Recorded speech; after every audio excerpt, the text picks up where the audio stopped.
नमस्कार, जहां आप देख रहे हैं रोस्ट ओनली ढिंचक। यहाँ पे सिर्फ ढिंचक पूजा जैसे लोगों को रोस्ट किया जाएगा।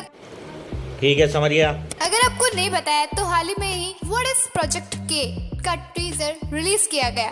प्रोजेक्ट के तो किया ही किया, उसके बाद में उन्होंने उस पोस्टर को हटा के एक दूसरा पोस्टर बनाया जिसका नाम रखा कल की 2898 AD। व्हाट इज प्रोजेक्ट के? इसके अंदर प्रभास का लुक बहुत ओवरलोडेड लग रहा था, पूरी फोटोशॉप की दुकान लग रही थी। और तो और फैंस ने भी बोला कि भैया इससे अच्छा तो हम जर्नी पर बना देते, और उन्होंने बना के दिखा भी दिया। कई सारे कॉन्सेप्ट आर्ट्स उन्होंने सोशल मीडिया पे निकाले जो देखने में रियल से भी ज्यादा रियल लग रहे थे। अब बात क्या है कि इसके मेकर्स ने इसका फर्स्ट लुक डिलीट कर दिया और फिर एक नया लुक जारी किया है जो कि हॉनेस्टली पहले वाले लुक से तो बेटर ही था, लेकिन इसके बाद हमको आदि पुरुष की याद आ गई। उसमें भी कुछ ऐसा ही चल रहा था। मन में आया कि हे भगवान 2 ही मिनट में प्रलय रिटर्न ना हो जाए। फिर हमारी गिरी हुई एक्सपेक्टेशन को इस फिल्म की टीजर ने हमारा कॉलर पकड़ के उठाया और बोला, क्यों भाई सूजी है?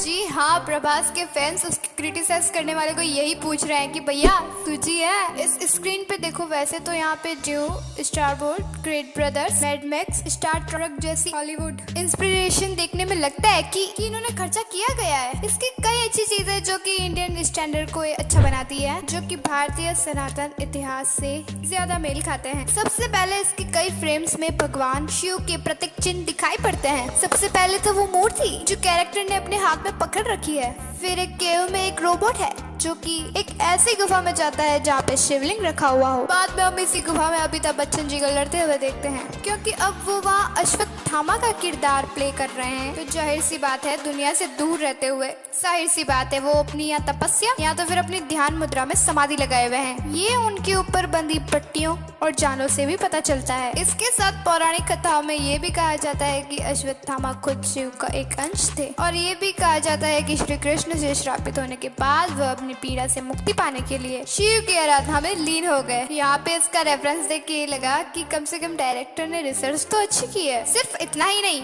हम एक फ्रेम में एक औरत को मशीन में डालते हुए भी देखते हैं। उसके आसपास कई सारे बॉक्सेस हैं और उसे देख के मुझे तो ऐसा लगा कि ये लोग आर्मी बना रहे हैं। लेकिन उसके एक सीन में ये भी हो सकता है 2898 में चली गई फ्यूचर की दुनिया में ह्यूमैनिटी पे राज करने के लिए आया कली, जो बाय द वे इस फिल्म का विलन तो पक्का हो चुका है। वो अपनी आर्मी बना रहा है, उन्हें ट्रेनिंग दे रहा है। और इस फिल्म को देखने के बाद तो मुझे गांधारी और उसके 100 पुत्रों की भी याद आ गई, जो वे बाद में कौरव कहलाए। वहीं इस फिल्म के अंदर जहाँ वॉर सीक्वेंस है वो भी पांडवों और कौरवों की लड़ाई जैसा दिख रहा है। वो भी वेपनरी और त्रिशूल के आकार की है, जिसका सीधा मतलब है कि महाभारत के कई रेफरेंस को मॉडर्न तरीके में बदला गया है इस फिल्म में, और इसे बदल के एक कहानी जनरेट की गई है। अब वैसे तो इसकी टीजर में ज्यादा कुछ दिखा नहीं, और ध्यान से देखने में ऐसा लगता है कि प्रभास कली की सेना का कोई ट्रेनर होगा जिसका बाद में हृदय परिवर्तन हो जाए और वो देवियर बन जाए। और ऐसा भी हो सकता है कि इस फिल्म में कोई देवीय शक्ति प्रभास को आवाज कराए कि वो लोगों पे हो रहे अत्याचार के खिलाफ लड़े। होने को तो कुछ भी हो सकता है, लेकिन एक चीज तो पक्की है, फिल्म पर मेहनत तो नजर आ रही है।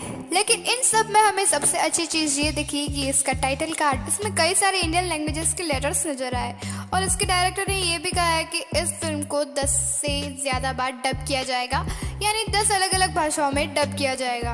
और इसको देख के ये लगता है कि शायद ये फिल्म डब हो 10 से ज्यादा लैंग्वेजेस में, क्योंकि इसकी टीजर में तो 10 से ज्यादा लैंग्वेजेस है। वहीं इसकी फ्रेम में एक हाथ नीचे गिरा हुआ दिखाई देता है। इसके ठीक एक फ्रेम पहले हम दबा हुई सीटी भी देखते हैं, यानी ये एक टीज है जो कि कहानी करंट सिविलाइजेशन के खत्म होने की बात की है। अब बात रही कि इस टीजर के इंस्पिरेशन की, तो भैया जी जितने भी फिल्मों का आपने नाम लिया है ना, वो सभी किसी ना किसी से तो इंस्पायर्ड है। फिल्म खुद एक सीरीज है, और वहीं जिस पोज को लेकर प्रभास की ट्रोलिंग हो रही है वो सुपर हीरो लैंडिंग का बहुत ही कॉमन पोज है। आयरन मैन से पहले वो सुपरमैन भी दिखाया जा चुका है, स्पाइडरमैन की फिल्मों में भी उसकी झलक मिलती है। तो दिक्कत इंस्पिरेशन की नहीं है। जियो सिनेमा में आई असुर भी एक मॉन्स्टर नाम के एनिमे से इंस्पायर्ड है, जिसमें से खुद इसके अंदर से चेंजेस किए गए हैं। हाँ, वैसे भी और क्या क्या ये इस टीजर में ऐड करेंगे। ओवरऑल मुझे तो ये लगता है कि ये फिल्म तो अच्छी आ रही है। भाई यार, यहाँ पे 600 करोड़ लगे हुए तो दिख तो रहे हैं, सही है या गलत है? फटाफट कमेंट्स में जाके बता दो।